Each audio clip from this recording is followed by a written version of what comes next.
작가로 등단한 지 올해로 벌써 10년째를 맞은 손홍규 작가.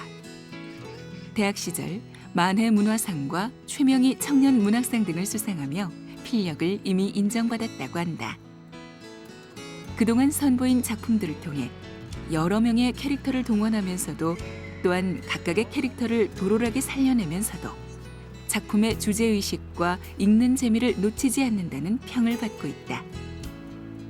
그렇다면 김종광 작가가 기억하는 손홍규 작가의 첫인상은 어땠을까?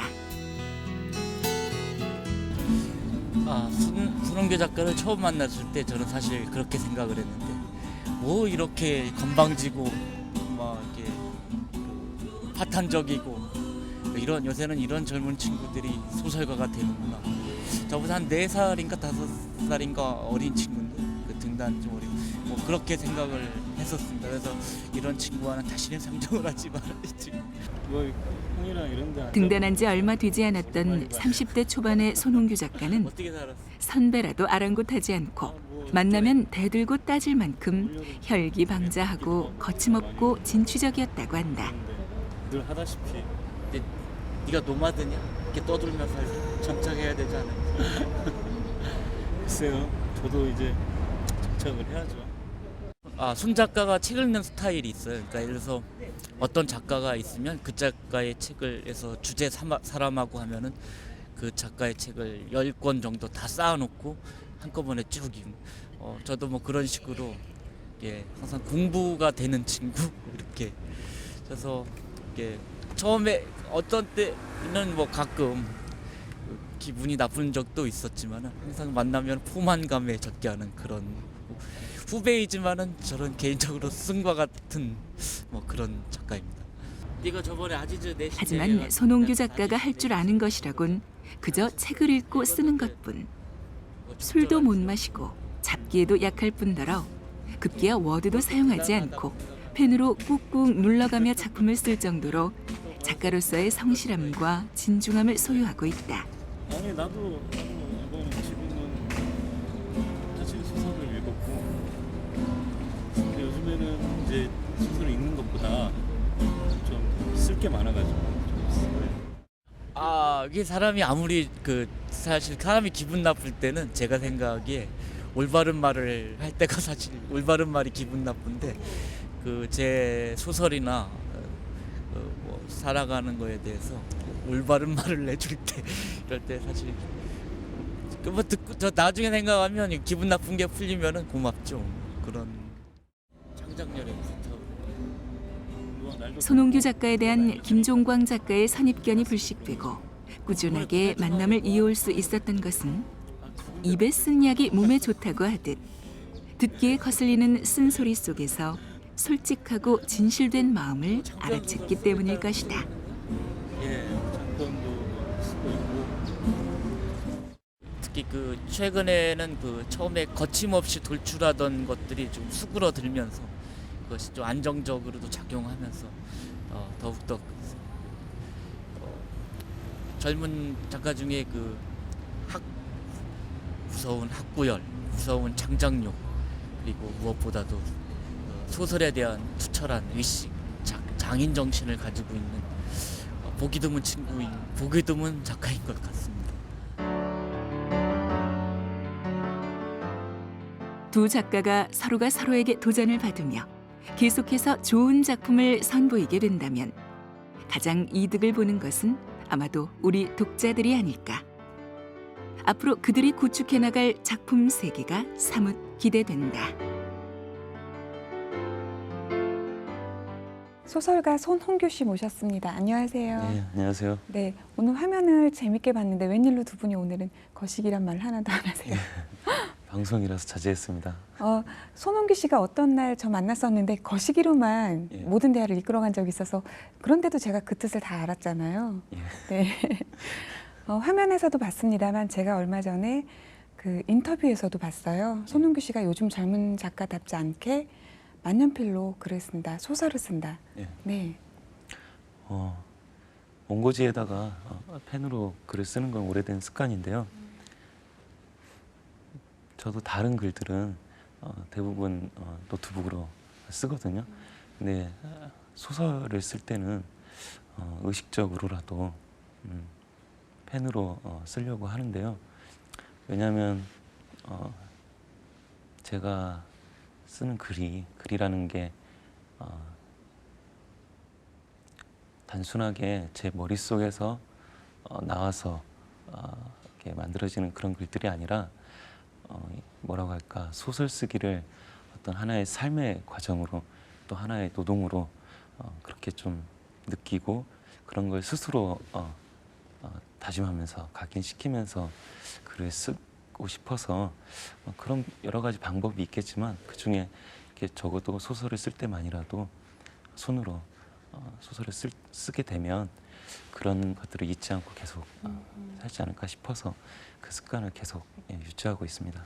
그냥 흘려듣기에는 뭔가 뼈가 있는 말처럼 느껴지네요. 그런데 편집자들은 또 원고지에 쓴 글들을 편집하기 힘들어하잖아요. 그러면 그렇죠. 원고지에 쓴 글을 다시 노트북에 옮기는 작업을 통해서 두세 번 자기 문장 또 자기 소설에 대한 검열이 이루어질 수도 있겠네요. 아, 그렇군요. 올해가 2010년 한국전쟁 발발 60주년이에요. 그래서 그런지 전우라는 드라마도 다시 방송을 되는 걸 봤고요. 그 밖에도 또 김원희 선생님의 불의 제전도 다시 선집으로 나왔고 또 이번에 오늘 살펴볼 손홍규 씨의 장편 소설 이슬람 정육점도 배경에 한국 전쟁이 깔려 있죠. 75년생이기 때문에 한국 전쟁과는 아주 먼 인연이 없는 것처럼 보이는데 왜 한국 전쟁을 소재로 한 소설을 쓰시게 되었는지요? 실제로는 한국 전쟁을 다룬 대하 소설을 쓰는 게 제 목표예요. 그래서 한국 전쟁과 관련된 뭐 자료도 조사하고 취재도 하고 그렇게 몇 년 동안 준비를 해왔는데요. 일단 한국 전쟁이라는 게 저한테 어떤 문학적인 혹은 소설적 영감을 준 거는 한국 전쟁이라는 것이 우리에게 지금 우리가 살고 있는 이 삶의 형태를 규정지은 그런 가장 그런 역사적인 사건이라고나 할까? 그런 거라고 생각을 했어요. 그래서 여전히 겉으로 보기에는 이미 전쟁은 끝났고 그것은 과거로 돌아갔지만 실제로 우리의 삶, 우리의 발바닥 밑에 여전히 한국 전쟁이 흐르고 있다 이런 생각을 했기 때문에 한국 전쟁을 다룬 소설을 쓰고 싶었고 이제 그래서 그게 너무 엄청난 서사이기 때문에 그것들을 한두 권으로 쓰기에는 어려움이 있을 것 같아서 대하 소설을 쓰고 싶어서 준비를 했는데 하다가 이제 어떤 흥미로운 소재들 이런 걸 만났을 때 이런 거는 한 편의 장편으로 좀 써보고 싶다 그런 생각이 드는 것들이 있는데 그 중에 하나였습니다. 어쩌면 9.11 사건을 배경으로 해서 그 즈음에 불었던 어떤 이슬람 사람들에 대한 어떤 배척 이런 것들에 대한 반감이랄까요? 이런 것도 저는 이 소설 속에서 느꼈거든요. 네. 근데 이슬람, 그러니까 무슬림들이 사실은 이제 9.11 이후로 좀 우리 사회에서도 무슬림에 대한 어떤 관심들이 사실 좀 부정적인 관심들이 높아진 게 사실인데 근데 더 역사적으로 따지고 올라가면요 무슬림들은 늘 우리 곁에 있었어요. 그러니까 일제시대에도 그랬고 그다음에 한국전쟁에서 터키가 참전한 것도 마찬가지지만 그러니까 늘 우리 한국 사회에서 어떤 하나의 소수 집단으로서 늘 우리 곁에 있었던 존재들인데 이제 그에 대한 어떤 관심들이 그런 사건 때문에 좀 제고되었다고나 할까? 이게 참 속상한 일이에요. 네. 그동안 무수히 많은 작품들을 펴내서 손홍규 씨가 근명성실한 작가라는 것을 입증해 왔는데요. 그동안 펴낸 작품들은 도시화된 폭력적 환경 속에서 사라져가는 공동체적인 삶과 인간성 소멸의 현실을 풍자적으로 그려냈다라는 평을 받아왔어요.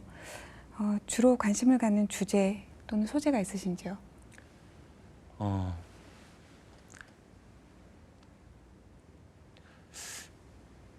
제가 관심을 갖는 건 결국에는 어떤 이 근대화된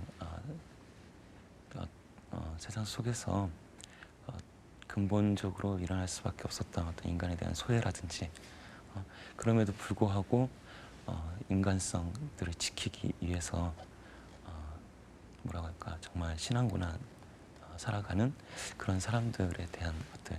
그러니까 저는 근본적으로 어떤 사건이라든지 뭐 이런 거에 대한 관심이 있는 게 아니고요. 사람에 대한 관심이 많아요.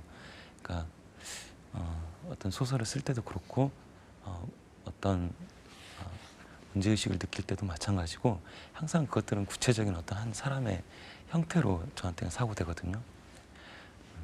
그러니까 저의 처음부터 그리고 지금까지 앞으로도 마찬가지겠지만 저의 유일한 관심사는 사람입니다. 네.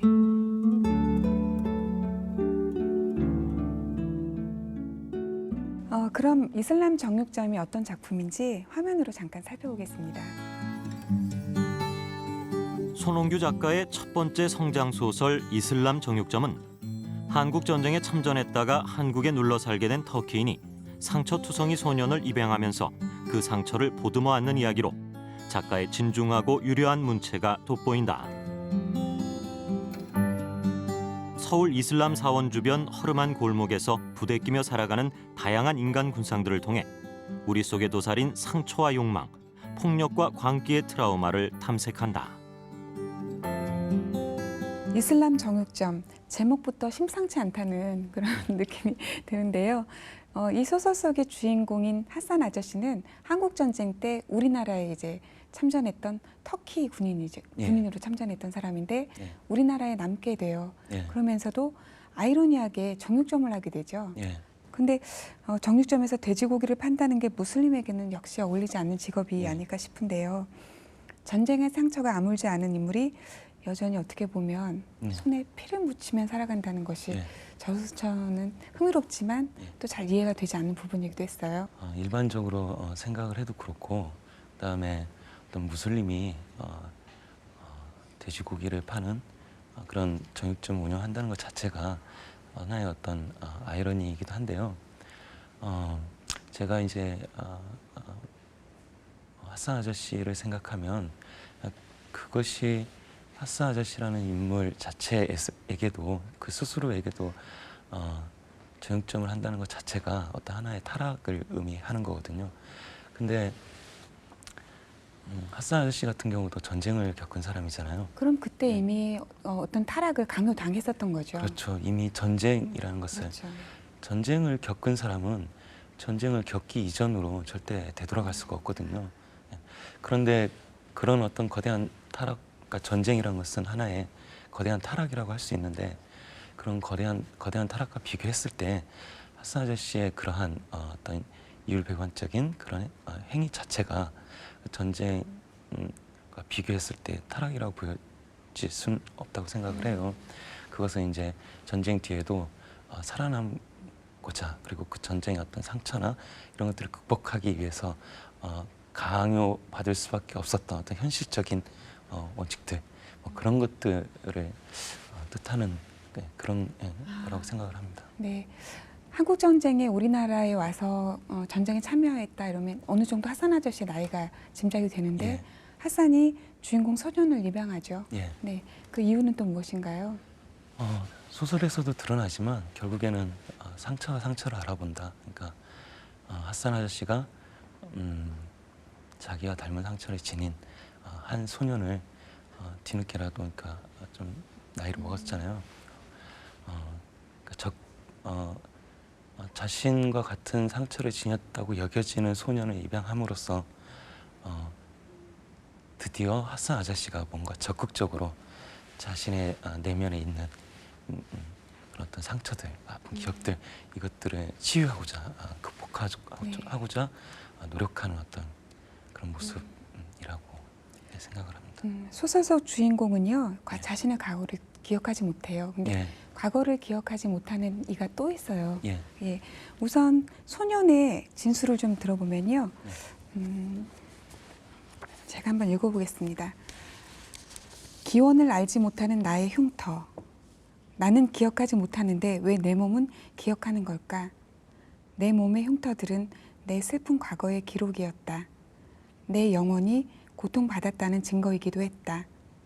내 영혼이 잊어버린 고통을 내 육체가 대신 기억해 주는 거였다.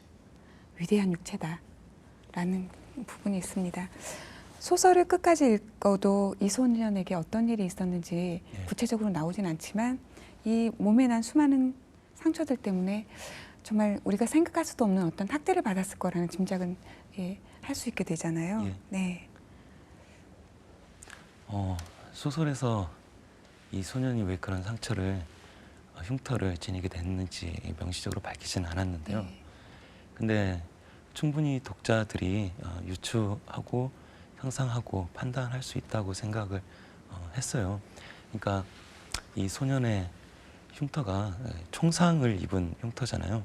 그리고 한국 사회에서 그 소년이 총상을 입을 수 있었다면 사실은 이제 광주 민주항쟁을 뜻하는 건데 꼭 어떤 광주 민주항쟁이라는 하나의 사건을 말하고 싶었다기보다는 우리의 현대사가 그만큼 어떤 한 우리 개개인의 몸에 어떤 물리적인 흉터로 남을 수 있을 만큼 정말로 우리한테 늘 그러니까 어떤 피부로 느껴지고 늘 우리가 의식하면서 살아야 되는 그런 세상이었고 사회였잖아요. 그런 것들을 좀 폭넓게 하기 위해서 일부러 명시적으로 그런 걸 보여주진 않은 거였고요. 네. 예. 아, 그런 또 그러니까 이 소설의 배경, 시대적 배경은 지금 1980년대죠. 예. 네. 그러고 지금 화자가 이야기하고 있는 시점은 이제 현대인 거고요. 예. 예, 그렇게 되는 거죠. 작가의 말을 보면요. 그러니까 손홍규 씨에게 그리스는 니코스 카잔차키스의 나라이며 터키는 아지즈 네신의 나라라고 하면서요. 하산과 야모스라는 이름을 전사자 명단에서 발견했다라고 하셨습니다. 예. 그리스인과 터키인으로 예. 예, 인물을 설정하신 이유가 있는지요? 아마도 그 한국 전쟁에 관해서 조금만 들여다보면 정말 그 안에 존재하는 무수한 어떤 아이러니들을 느끼면서 정말 새삼 놀라게 되는데요. 저 같은 경우도 물론 이제 소설가니까 제가 어떤 다른 나라나 다른 민족을 인식할 때에는 그 나라나 그 민족의 어떤 소설가들을 먼저 인식하게 되기 때문에 저한테 이제 그리스는 그렇고 터키는 그렇고 이제 그런데 단순하게 이제 그런 위대한 소설가들의 나라다 뭐 이런 걸 떠나서 우리와 어떤 역사적으로 이렇게 교접하는 부분들이 있는 거잖아요. 이 두 나라는 한국 전쟁 때 유엔군의 일원으로 이렇게 참전을 했던 나라였고, 근데 되게 슬픈 일이었던 것 같아요. 왜냐하면 터키와 그리스의 역사를 보면요, 그 터키와 그리스는 현재도 저는 좀 그렇다고 알고 있는데, 이를테면 우리와 일본의 관계 혹은 뭐 중국과 일본의 관계처럼 되게 적대적이라고 알고 있어요. 예를 들어서 뭐 오스만 제국 시절부터, 그러니까 오스만 제국 시절부터 그리스는 그 오스만 제국에서 독립하기 위해서 수백 년 동안 투쟁을 했던 곳이었고, 나중에 오스만 제국이 무너지고 그때는 상황이 역전이 돼서 오히려 그리스가 이제 그 지금의 터키, 그러니까 오스만 제국을 침략을 했었죠. 근데 터키에서 다시 그 그리스를 물리치고 지금의 터키 공화국을 만든 거거든요.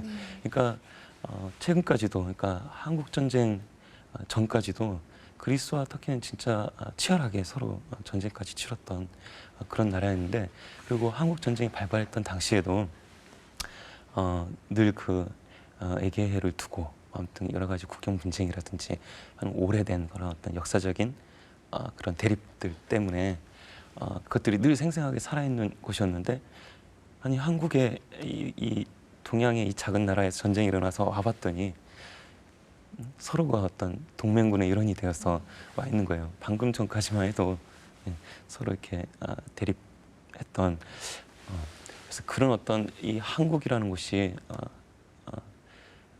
뭐라고 할까, 역사적인 어떤 모든 것들이 하나의 어떤 도가니 용광로처럼 선악 뭐 이런 구분 없이 모든 것들이 함께 휩쓸리면서 휩쓸릴 수밖에 없었던 그런 역사적인 현장이었구나라는 것을 이 어떤 아이러니컬한 이 그리스와 터키라는 두 나라의 어떤 참전, 이런 데에서 좀 영감을 받았고, 이 관계를 한번 상상해 보는 것이 바로 그것이 우리의 삶을 상상하는 것이 아닐까 이런 생각을 네. 했습니다.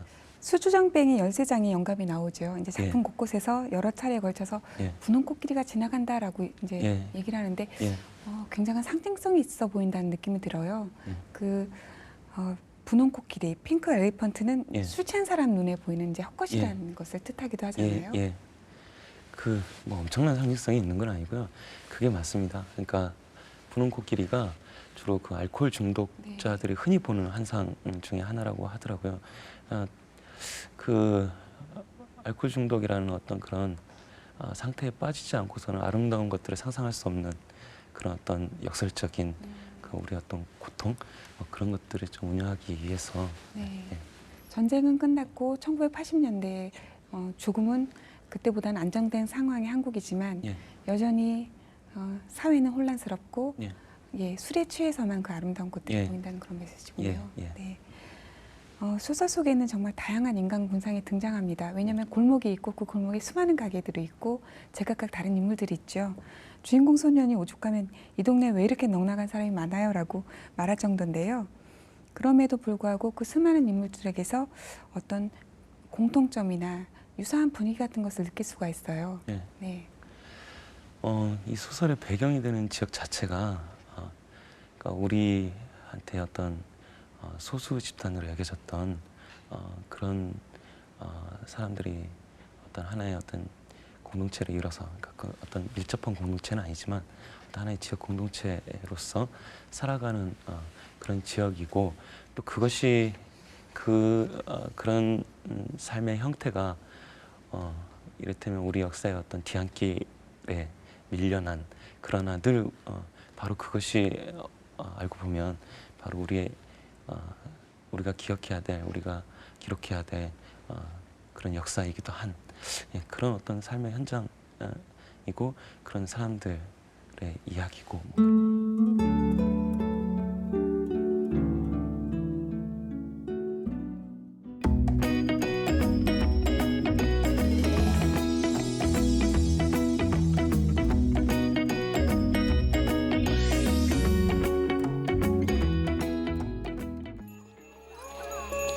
멀리서 무혜진의 목소리가 들려왔다.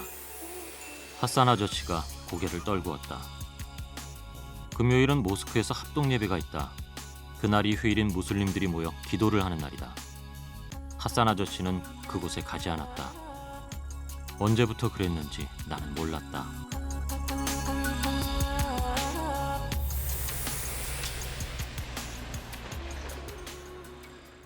거리 곳곳에 걸려있는 아랍어 간판. 독특한 향신료 냄새가 풍겨나는 골목길. 지난 3, 4년 전부터 모스크를 중심으로 이슬람 문화권이 형성되면서 이태원 이슬람길로 불리고 있다. 소설 이슬람 정육점의 주요 무대는 바로 이곳. 시간을 거슬러 올라간 1980년대를 배경으로 이야기가 전개된다.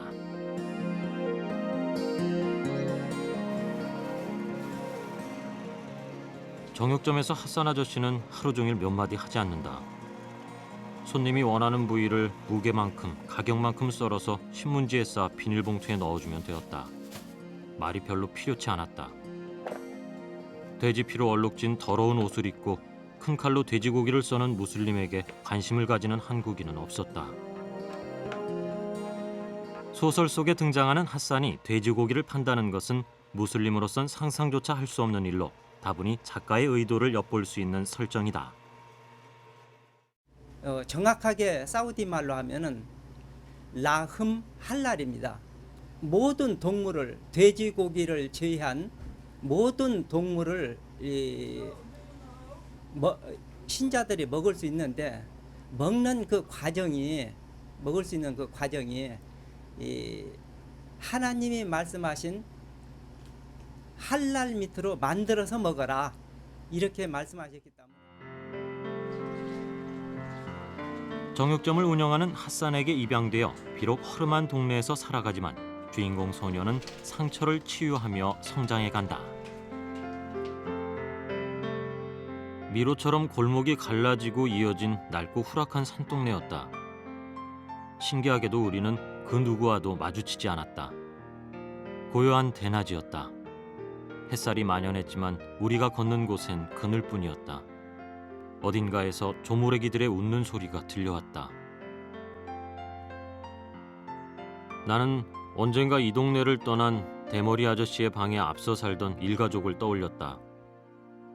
그들이 좁은 방에서도 함께 기거할 수 있었던 이유는 내가 짐작했던 것처럼 서로를 퍼즐처럼 끼워 맞췄기 때문이 아니었을지도 모른다. 그들은 공간을 효율적으로 공유하는 능력을 넘어 서로를 공유하는 능력을 지녔던 것인지도 모른다.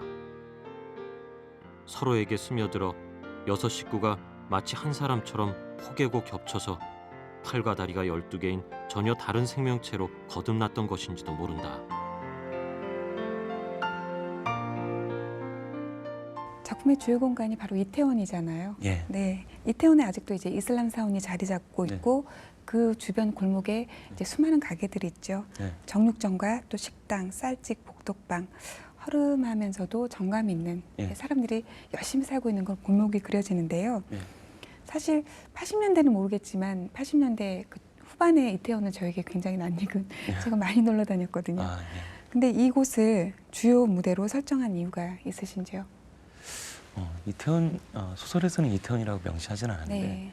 그 이태원이라는 공간이 참 뭐라고 할까 어떤 혼재되어 있는 그러니까 여러 가지 가치들이 어떤 절대적인 가치들이 아니라 상대적인 가치들 그리고 일반적으로 사회에서는 덜 중요하다고 여겨졌던 가치들 이런 것들이 어떤 면에서 보자면 동등하게 살아 숨쉬는 그런 공간이 아닐까 이런 생각이 들었어요. 그러니까 특히 이를테면 모스크 같은 경우는 예를 들면 그분들 입장에서 보자면 이 낯설고 혹은 이 어떤 외롭고 쓸쓸한 이 땅에서 그들을 불러 모을 수 있는 그러니까 그들의 어떤 잠시나마라도 어떤 위안과 휴식과 뭐 이런 것을 줄 수 있는 공간인 거잖아요. 그러니까 또 다르게 우리 입장에서 보자면 그 공간이 우리가 그들을 위해서 예비해 놓은 그런 공간이기도 한 거고요. 그래서 이태원이라는 공간이 되게 여러 어떤 문화적인 것들, 여러 다른 문화적인 것들과 혹은 다른 가치들 이런 것들이 서로를 밀어내거나 서로에게 어떤 우위를 점하려고 하지 않고 아슬아슬하지만 이태롭지만 서로 이렇게 공존하고 있는 어떤 그런 대표적인 공간이 아닐까 이렇게 생각을 해서 지금은 이제 미군 부대가 이전을 했습니다만 그 예. 미군 부대가 중앙에 딱 자리 잡고 있던 시절에 이태원은 분위기가 지금과는 많이 달랐을 거란 생각이 드는데요. 소설을 쓰기 위해서 이태원의 이슬람 거리를 많이 가보셨을 것 같은 느낌이 듭니다. 예. 어떠셨어요? 예. 그러니까 전 또 촌놈이잖아요. 서울이라는 공간도 낯설었지만 이태원 가면 꼭 외국 해외여행 간 것 같아서 기분이 좋았죠. 해외여행도 거의 못 가봤는데 이태원 가보면 이게 돈도 별로 안 들이고 해외여행 간 듯한 기분. 그러니까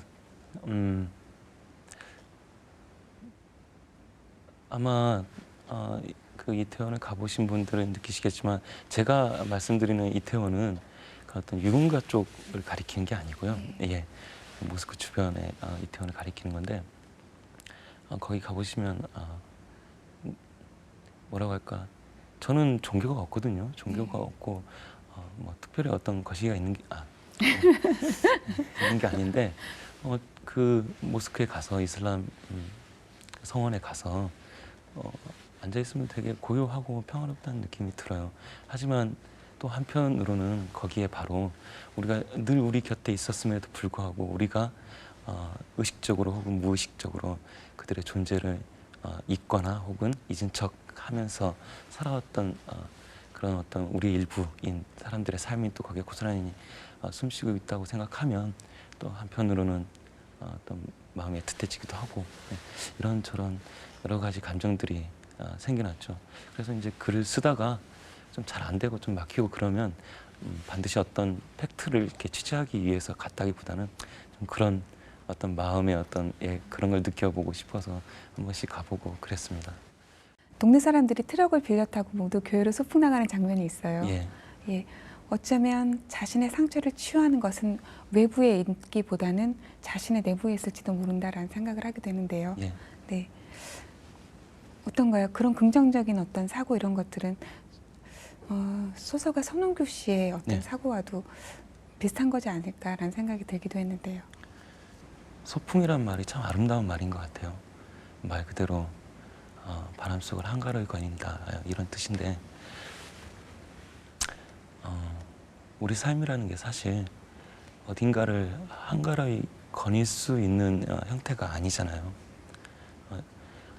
만약에 우리한테 그런 기회가 주어진다고 하더라도 뭔가에 쫓겨서 혹은 스스로의 어떤 조급함 때문에라도 그 한가로움을 정말 한가로움으로 즐길 수 없는 게 어떤 대부분 우리 시대를 사는 사람들의 어떤 현실적인 처지 이런 게 아닐까 생각을 하는데요. 우리가 느끼는 어떤 삶의 고통 뭐 이런 것들은 고통이 없는 인생이란 없잖아요. 그렇죠?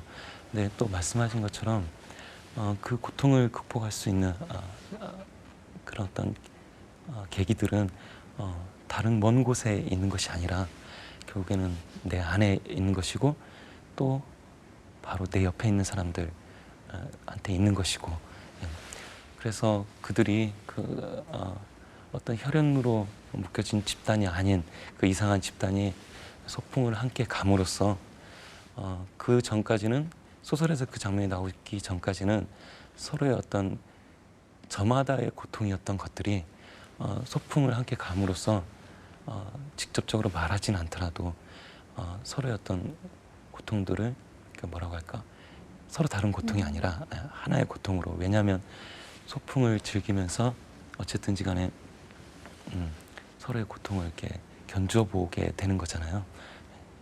그런 어떤 하나의 과정으로서 예.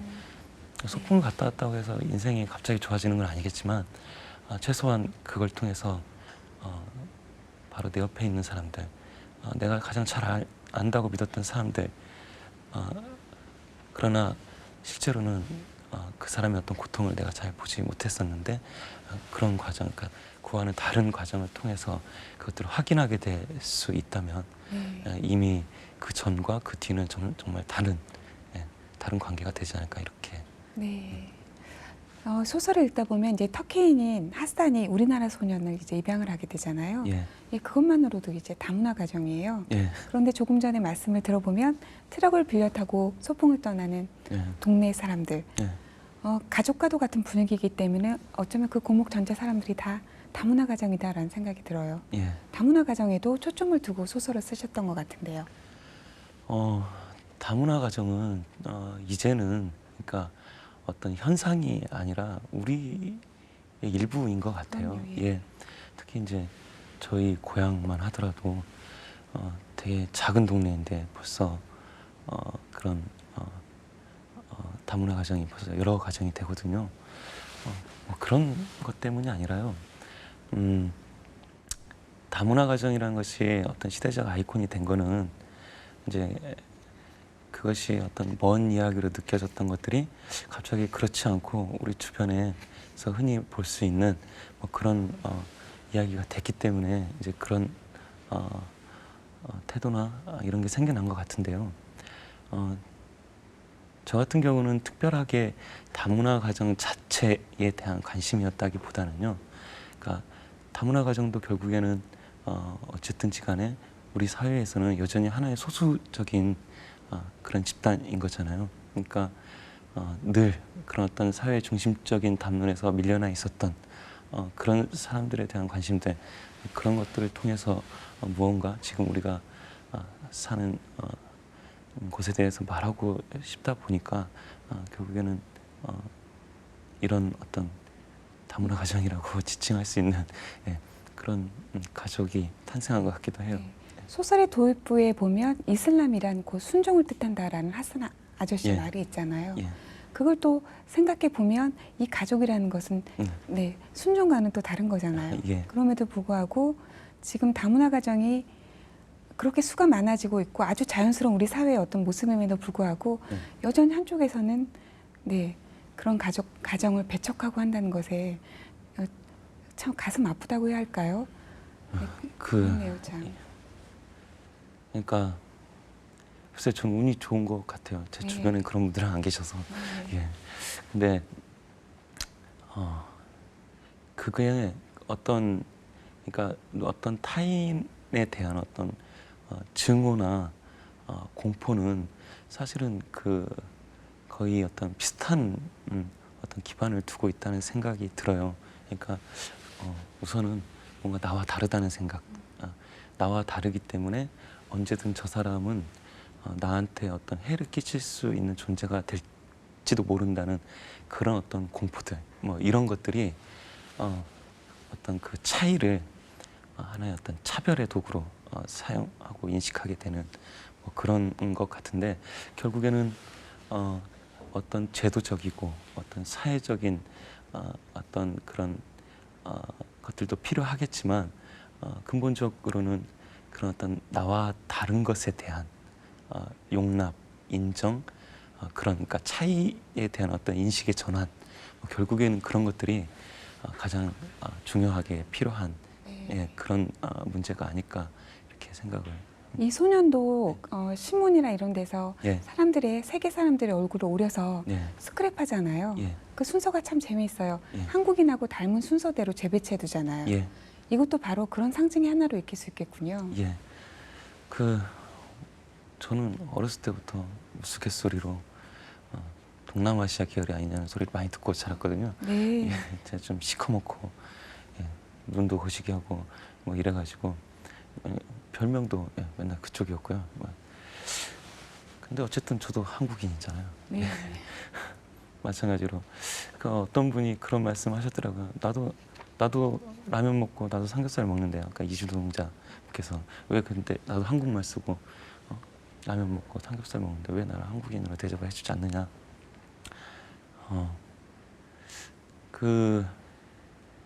아주 사소하게, 그러니까 우리가 무언가 저 대상과 저 타인과 뭔가 엄청난 차이가 있다라고 만약에 느끼는 순간이 있다면요, 실제로 그 커다란 차이를 만들어낸 게 사실은 아주 작은 차이라는 걸 말하고 싶었어요. 네. 예.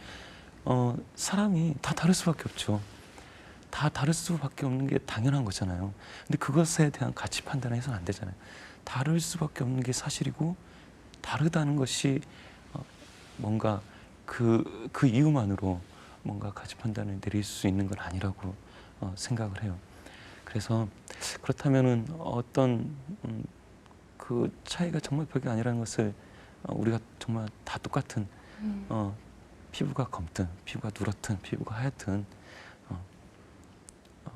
칼로 찌르면은, 그러니까 칼에 베이면 다 붉은 피를 흘리잖아요. 그런 것처럼 우리가 서로 다르지 않다는 걸 인식할 수 있는 어떤 뭐라고 할까, 좀 사실적인 어떤 도구라고나 할까, 그런 의미에서 아마도 그 장면이 탄생한 게 아닐까 네. 생각을 합니다. 어쩌면 이슬람 정육점은 우리 성인뿐만 아니라 청소년, 또 그 밑에 어린이들까지 다 읽어보면 좋을 만한 소설이 아닐까라는 생각이 지금 들었어요. 맞습니다. 네. 소설의 마지막 부분에 인상적인 문장들이 있습니다. 제가 읽어보면요. 훗날 내 자식들에게 나의 피가 아닌 의붓 아버지의 피를 물려주리라. 그날 나는 이 세계를 입양하기로 마음먹었다. 내 몸에는 여전히 의붓 아버지의 피가 흐른다. 이 문장은 아주 마지막 문장이죠, 소설에. 예. 네. 그러니까 혈연이나 민족 이런 건 중요하지 않다. 그것을 뛰어넘는 어떤 유대 관계, 예. 그런 것을 제시했다는 느낌이 드는데요. 정말 이래야 되지 않을까라는 생각이, 정말 그런 마음에 정말 너무 답답합니다. 지금 현 상황이요. 네. 또 소설의 마지막 부분에 이런 구절도 있어요.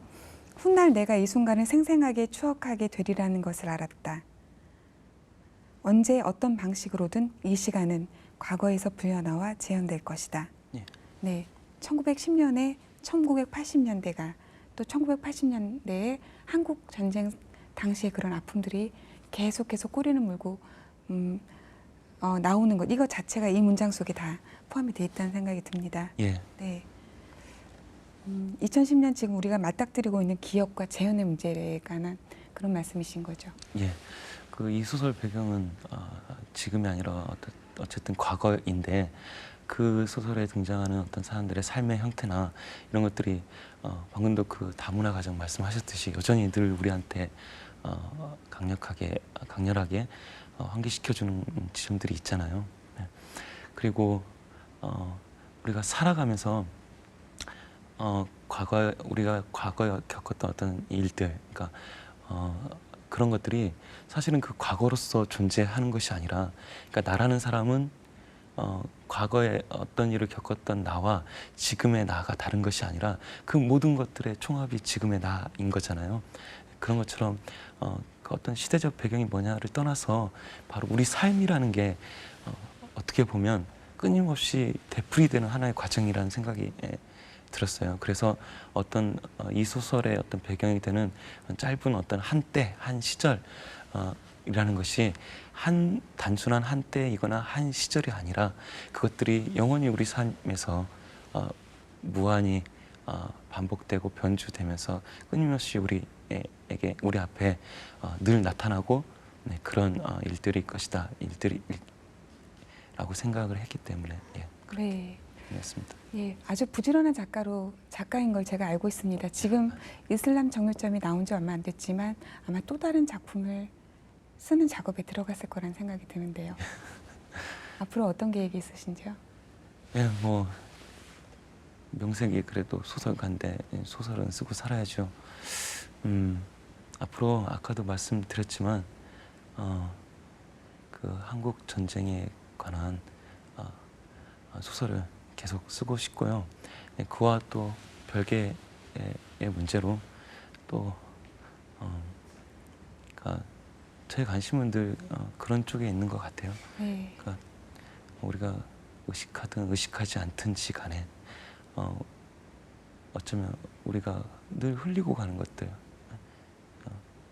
혹은 우리의 그림자 같은 것들, 뭐 그런 존재들에 대한 이야기를 결국에는 언제든 언제까지나 쓰고 있지 않을까.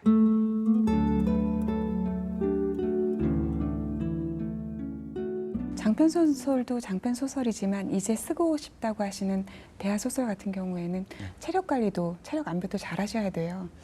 글쎄요, 가장 큰 문제는 그것보다 읽는 사람 있느냐가 문제일 것 같은데요. 요즘 세상에 그렇게 긴 글들을 누가 그러니까 결국에는 글쎄요, 저는 그걸 가장 쓰고 싶기 때문에 그걸 쓰다가 죽어도 상관이 없거든요. 그러니까 뭐 물론 이제 그걸 다 쓰려면 마치려면 당연히 몸 관리도 해야 되고 그러겠지만 글쎄요. 네. 계속 앞으로도 더 좋은 소설 기대하겠습니다. 예, 네. 고맙습니다. 네, 마지막으로 손홍규 씨의 낭독을 드리면서 이 시간 마칠까 합니다. 네. 오늘 반가웠습니다. 고맙습니다. 예, 고맙습니다. 나는 안나 아주머니의 충혈된 눈을 지그시 들여다보았다. 안나 아주머니는 당황했다. 안나 아주머니는 자신이 기대했던 표정을 결코 내 얼굴에서 찾을 수 없을 테다. 오, 이런, 대체 누가 너한테 이런 짓을 했단 말이냐. 자, 이리 와서 보렴. 터키 늙은이가 방금까지 앉았던 의자다. 이 의자에서 일어나다 쓰러졌지. 자, 의자를 만져보렴. 이 더러운 인조가죽 안에는 질 나쁜 스펀지가 들어있단다. 하지만 그 덕분에 의자는 앉았던 사람을 기억하게 되지. 보렴, 누군가 엉덩이를 깔고 앉았다 일어나면 여기에 자국이 남는단다. 신기하게도 하트 모양이야. 신은 그렇게 우리가 가장 수치스러워하는 곳에 우리의 일부이지만 자신은 볼 수 없는 늘 타인이 아니고서야 들킬 수 없는 궁둥이 같은 곳에다가 이처럼 인생의 비밀을 감춰두는 거란다.